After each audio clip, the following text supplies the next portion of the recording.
નમસ્કાર, સ્વાગત છે આપનું ડીટીવી ન્યૂઝમાં। દારૂ પકડવા ગયેલી ધનપુર પોલીસ ઉપર બુટલેગરોએ પથ્થરમારો કરતા પીએસઆઈ અને કોન્સ્ટેબલ ઇજાગ્રસ્ત થયા। દાહોદ જિલ્લો મધ્યપ્રદેશ અને રાજસ્થાનની સરહદે આવેલ જિલ્લો છે।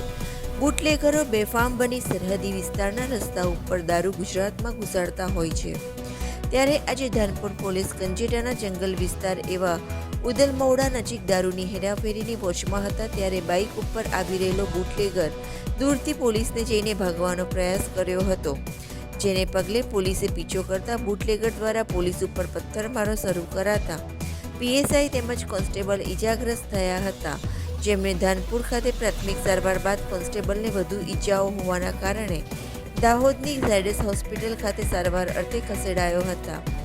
બનાવને પગલે દાહોદ એલસીબી, એસઓજી, ડીવાયએસપી સહિતનો પોલીસ કાફલો ઘટના સ્થળે દોડી આવ્યો હતો। પોલીસે બુટલેગરોને ઝડપી પાડવા કોમ્બિંગ હાથ ધરી હતી, જ્યાંથી પોલીસે 5 બાઇકો કબજે કરી હતી, જ્યારે બુટલેગરો ફરાર થઈ ગયા હતા।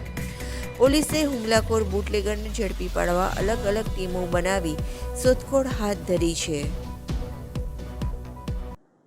ધાનપુર પોલીસ સ્ટેશનના 3 પોલીસ કર્મચારી વીરસિંહભાઈ, સતીશ અને પ્રકાશસિંહ ત્રણેય ગઢવેલથી ગોળાંબા જે મધ્યપ્રદેશનું છે ત્યાં જતા કાચા રસ્તા ઉપર દારૂની વોચમાં હતા। તે દરમિયાન એ રોડ ઉપરથી બાઇક ઉપર દારૂ આવતા અને દૂરથી પોલીસને જોઈ તેઓ પાછા વળી ગયેલા, જેથી પોલીસે પીછો કરતા તેમના પર પથ્થરમારો કરવામાં આવેલ અને ત્યારબાદ PSI Shri S J. Rathod, LCB, CPI Shri તમામ પોલીસ ત્યાં કોમ્બિંગ કરતા ત્યાંથી 5 બાઇક મળી આવેલ છે।